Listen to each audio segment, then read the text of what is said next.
ಶುಭೋದಯ.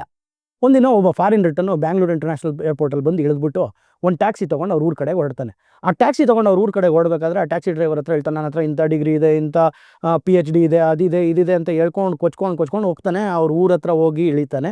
ಬಟ್ ಅವರು ಊರು ಮನೆಗೆ ತಲುಪಬೇಕು ಅಂದರೆ ಒಂದು ನದಿ ದಾಟಬೇಕು. ಅದು ತೆಪ್ಪಲ್ಲಿ ಕೂತ್ಕೋತಾನೆ. ಆ ತೆಪ್ಪದಲ್ಲೂ ಹೋಗ್ತಾ ಇರ್ಬೇಕಾದ್ರೆ ಆ ತೆಪ್ಪ ಓಡಿಸೋನ ಹತ್ರನೂ ಹೇಳ್ತಾ ಇರ್ತಾನೆ, ನನ್ನ ಹತ್ರ PhD ಇದೆ, ನನ್ನ ಹತ್ರ ಹಿಂಗಿದೆ ಹಂಗಿದೆ ಎಲ್ಲ ಮಾಡಿ ಕೊಚ್ಕೋತಾ ಇರ್ತಾನೆ. ಆವಾಗ ತೆಪ್ಪದವನು ಹೇಳ್ತಾನೆ, ಸರ್ ನಿಮ್ಮ ಹತ್ರ ಒಂದು ಕ್ವಶನ್ ಕೇಳ್ಬೋದಾ? ಏನದು ಅಂತ ಕೇಳಿದಾಗ, ಯಾಕೋ ತೂತು ಕಾಣಿಸ್ತಾ ಇದೆ ಸರ್, ನೀರು ಬರ್ತಾ ಇದೆ ತೆಪ್ಪ ಒಳಗೆ, ಇವಾಗ ಏನು ಮಾಡಬೇಕು ಅಂತ. ನನಗೆ ಗೊತ್ತಿಲ್ಲಪ್ಪ ಏನು ಮಾಡಬೇಕು ಅಂತ, ನೀನೇ ಏನಾದ್ರು ಮಾಡು ಅಂತ. ಅವಾಗ ಅವನು ಹಾರ್ಬಿಟ್ಟು ಹಿಂಗೆ ಈಜ್ಕೊಂಡು ಆ ಕಡೆ ದರ ಸೇರಬೇಕು ಅಂತ ಹೊರಟೋಗ್ತಾನೆ. ಇವನಿಗೆ ಸ್ವಿಮ್ಮಿಂಗ್ ಬರಲ್ಲ.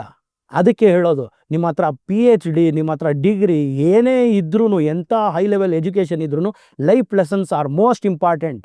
ಇದುವೇ ನಿತ್ಯ ಸತ್ಯ.